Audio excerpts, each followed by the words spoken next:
Hi everyone. Hope you're doing well.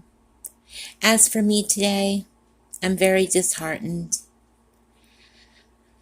I just wanted to get on and talk for a few minutes about what's going on in our country.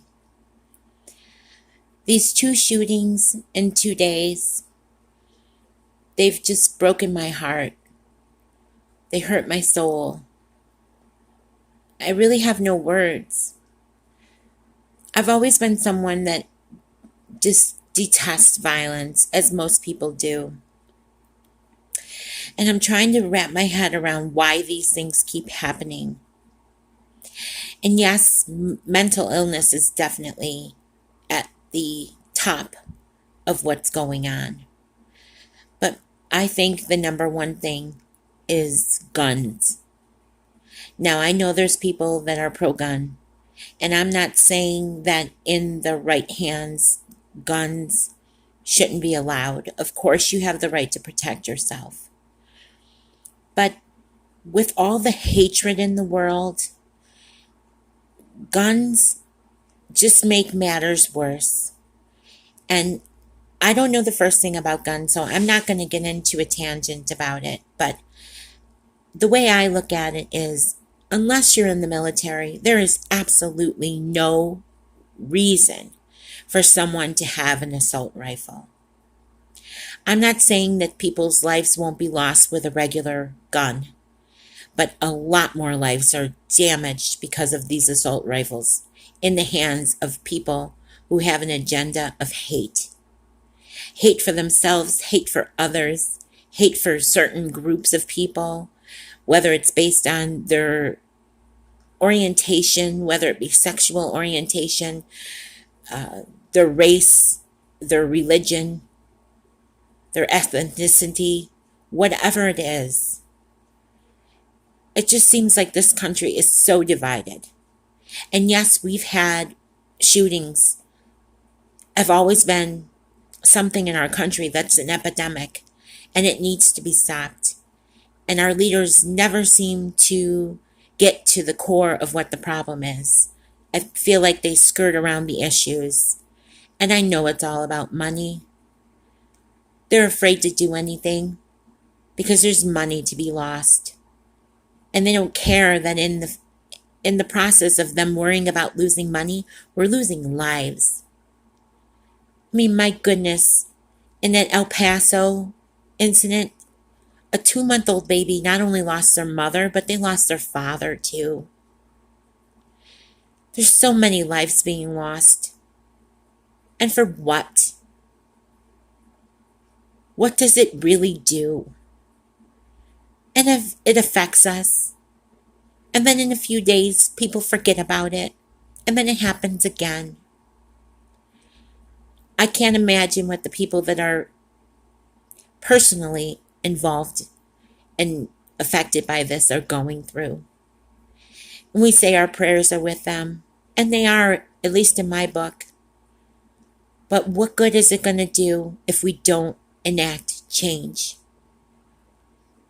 I don't know. I email my local leaders and I implore them to make changes. I talk to my friends. I talk to people on the streets. I try to enact change. I just give it to God. I put my hands up in the air because it's just so maddening. And it doesn't help. And I don't mean to get political on this, but it doesn't help that we have a leader that fans hate. You can't incite hate and prejudice and bigotry on one hand and then talk about our hearts and our prayers and God bless the victims. You can't have it both ways. You can't spew hatred and bigotry and then in the next moment talk about how remorseful you feel. I mean, anyone can have a change of heart, and I'm not saying that he doesn't. But it comes off as so hypocritical with all the politicians.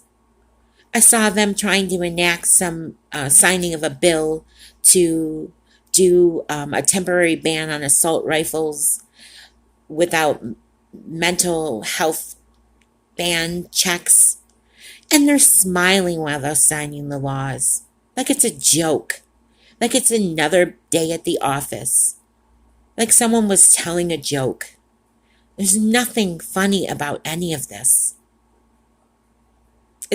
I don't know if we're desensitized by it all,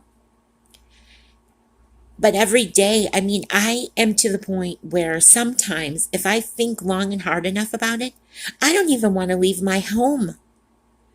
I'm literally afraid to leave my home sometimes. And I know that's not good for my mental health and it's not good for my physical or mental well-being. We're social beings. We need to be around other people. We need those interactions with one another. But sometimes you have to ask, at what cost? Every day could be your last day, and I know that. Tomorrow's never promised for any of us. But simple acts like going to the store, buying things for your children to return to school, having a good time, going out with your friends, kids going to school, people going to the store to pick up things, people going for walks and going out to eat. Those are all things that we should be able to do without the fear of never coming home again, without the fear of some hate monger who's mad at themselves and mad at the world and doesn't like this group of people or that group of people who feel it's their job and their right to play God and decide who lives and who dies. It's an epidemic in our country and it has to stop. You look at other countries in the world and it's nothing compared to what's going on in America. And I honestly don't know what's going to stop it.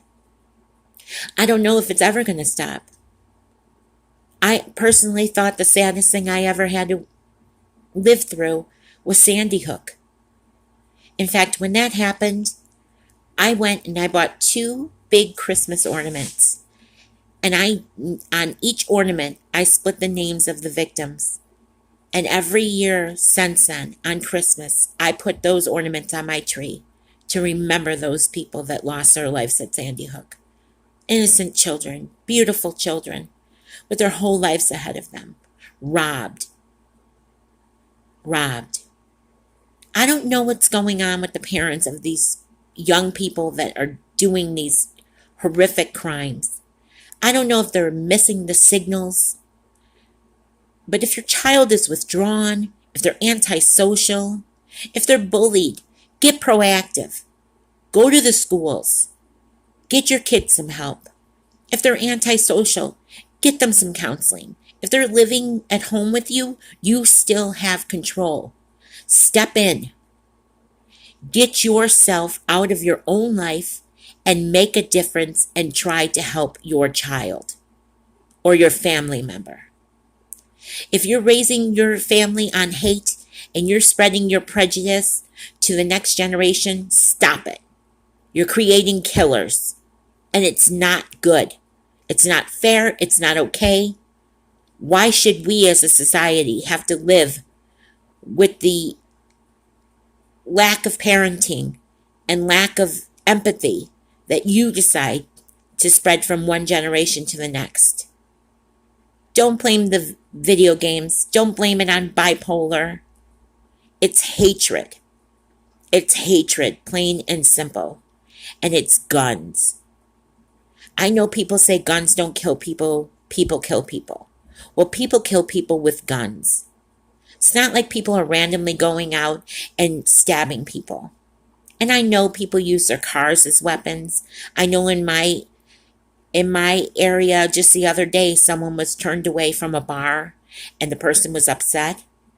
And the sucker put himself in his car and drove his car through the bar with no regards to what may have happened to the people inside.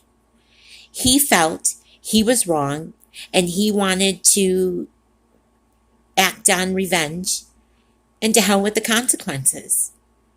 And that's what the problem is with this world. There's a lack of empathy. People are living just for their own satisfactions and are not thinking of the consequences. It's so sad that those people are gone. But the people left behind, they're the ones that are suffering. The friends, the children, the parents, the brothers, the sisters, the aunts, the uncles, the nieces, the nephews, the lovers, us. In a few weeks from now, they won't be talking about it. It'll be a blip on the radar until the next one happens. And then what are we going to do? We're going to regroup and we're going to talk about how this has to change. And a lot of people will take action. And a lot of people will just say, this story is a dime a dozen. That's what actually Mike told me. He tells me not to watch the news because he knows I'm a very compassionate person and I'm very reactive to things. And I know he means well, but he'll tell me a lot if he sees something in the news and he knows it's going to trigger me. He'll tell me not to watch the news. And I think it's great that he does that. But why? How is it going to make anything any better? Me not watching it isn't going to change it. Us turning a blind eye to it isn't going to help. We need to bring it on head on. So I implore you, if you care at all, you do have the power to make change. Email, call your local representatives. Demand change.